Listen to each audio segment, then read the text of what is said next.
Good morning, everyone. Literally,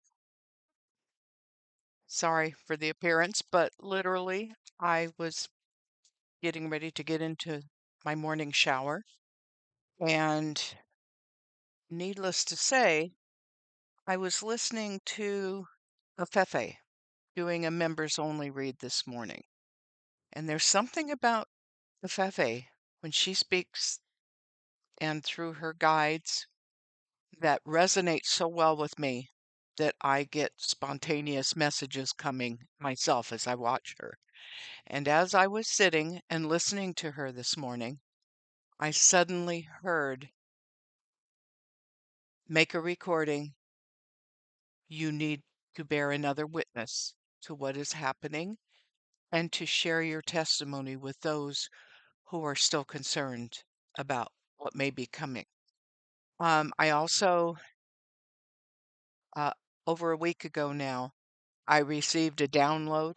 Um, I was doing some spirit writing and it came through. I read it to my husband, and being the realist and pragmatist that he is, I asked him what he thought, and he said, "Well, it sounds like things you've been telling me others are saying, so I don't think there's anything new there." And I'm like, "Oh." And so I didn't make a video of this. Well, I'm doing it right now because, yet again, it's part of that witnessing to others and to show solidarity for the times we're in. This is the spirit writing as I received it. It is extremely messy, so bear with me if I have to pick it apart. I was going to translate it into typing form to read it more clearly, um, but I haven't done that because, yeah, I just figured it wasn't worthy. Um, it starts out sycophants. Now, I have to tell you, this came just before all the activities of last week.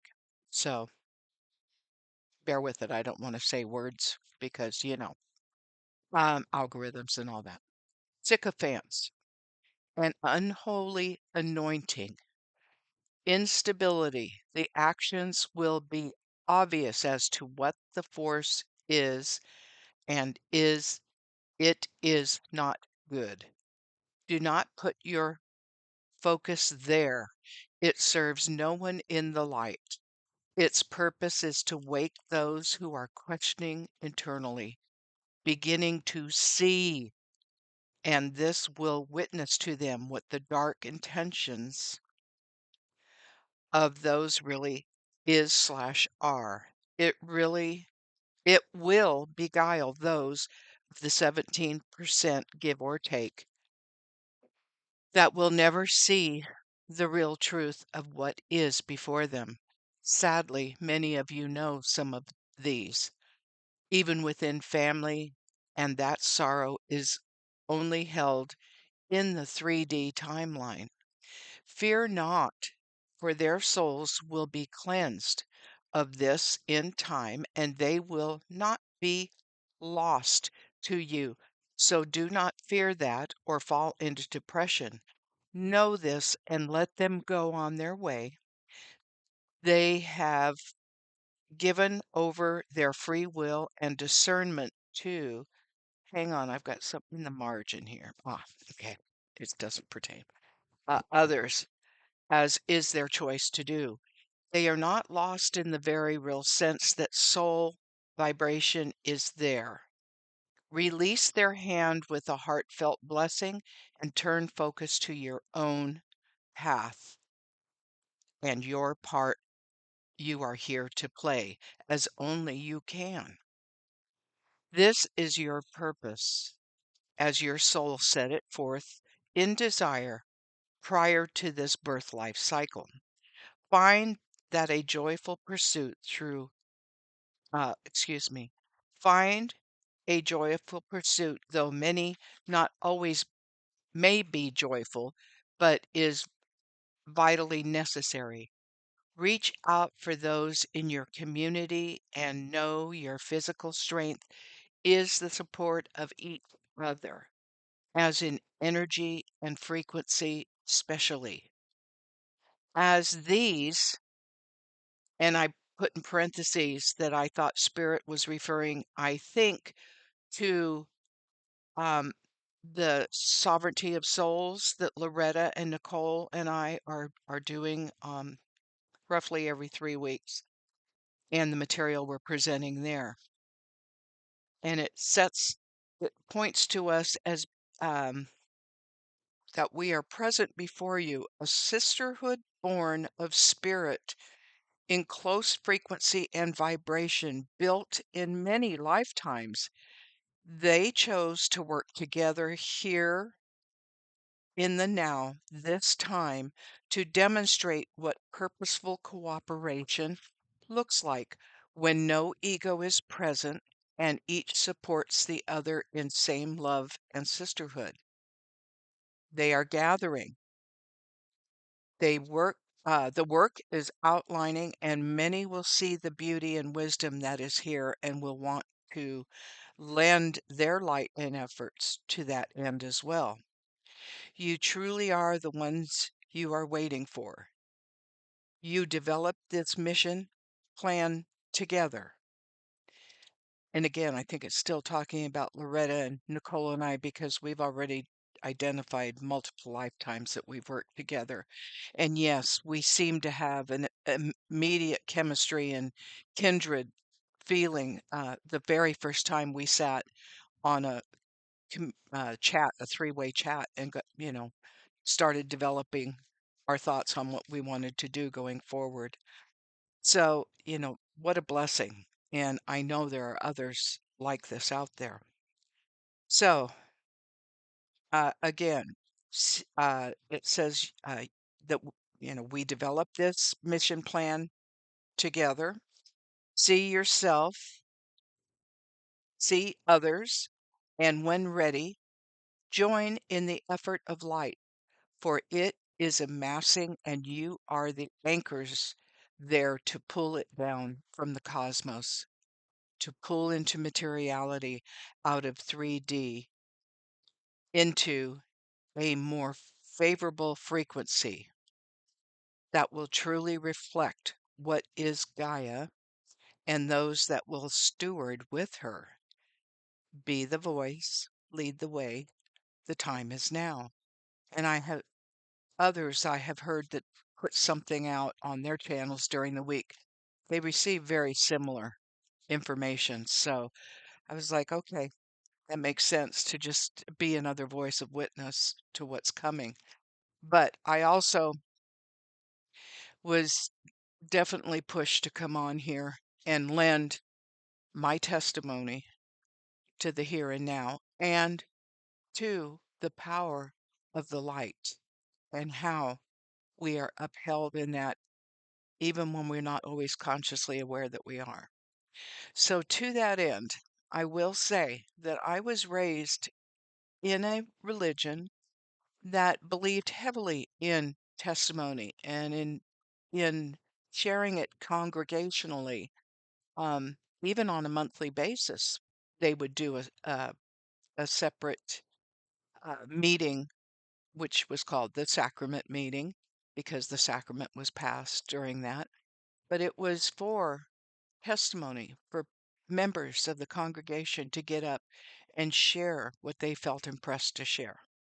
So I can tell you that in the 90s, I had become a single parent, two children, 9 and 10, and they were my focus. Also, my focus was expanding uh, my education level to get a degree as a physical therapist assistant.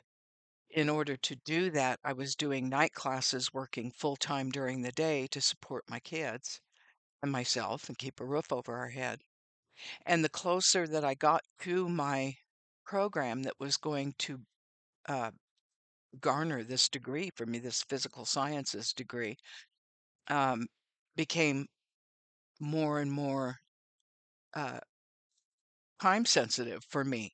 Uh, we had 3 clinical rotations that we had to go through, and that meant I couldn't work full time, or I would try to work. contract work on the weekends, going in and working with patients that way and supplementing as I could. But I remember getting on the prayer bones and saying, this is my need. This is my family's need. I don't know how I can do this, and I am relying on your help. And I had a series of miracles that to this day I look back on in shock because at the time I had barely $600 a month income, and I had a rent that was over $500 a month. And I thought, how can I do this in food?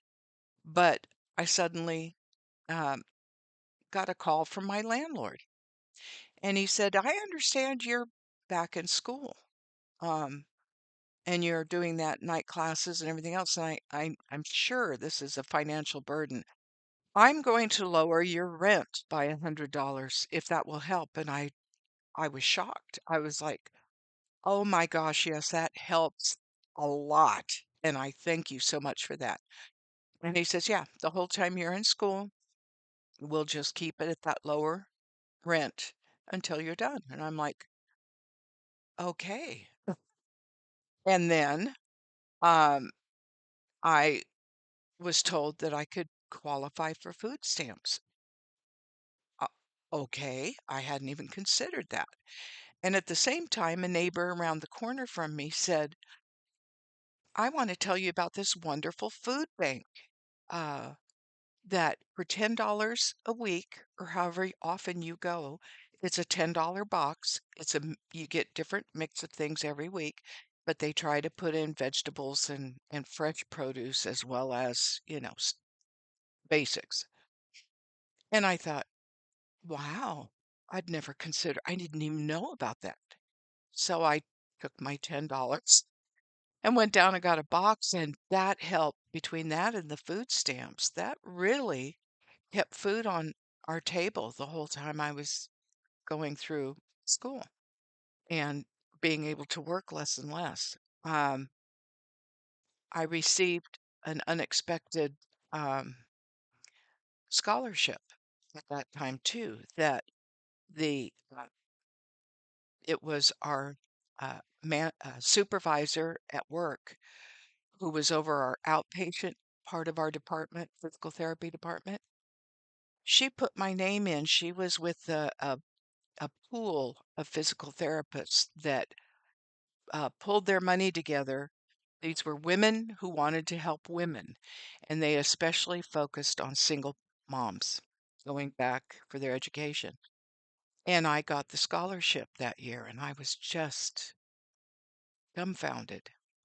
Um, things that shifted at classes, my scheduling, it seemed impossible that the moment I would start feeling stress and how can I make this happen?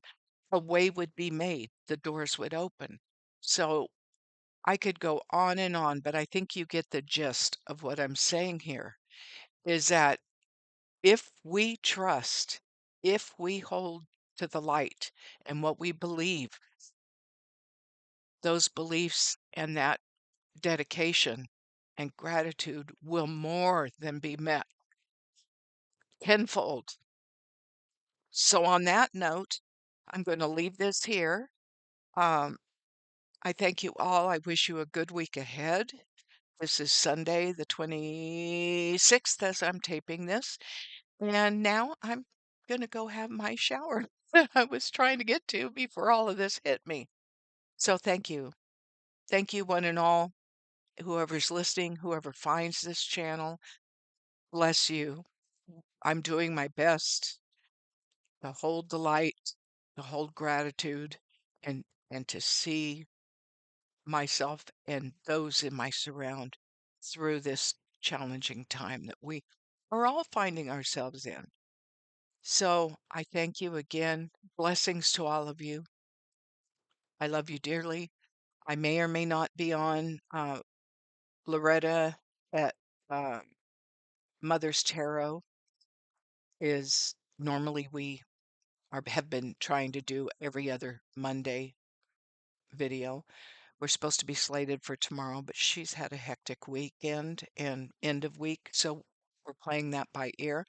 I may see you uh, tomorrow, and I may not, but I'm here now and know that I love you all and I hold you all up in the light. Thank you. This is BJ, Esoteric Musings for entertainment purposes only, and I thank you. Bye bye.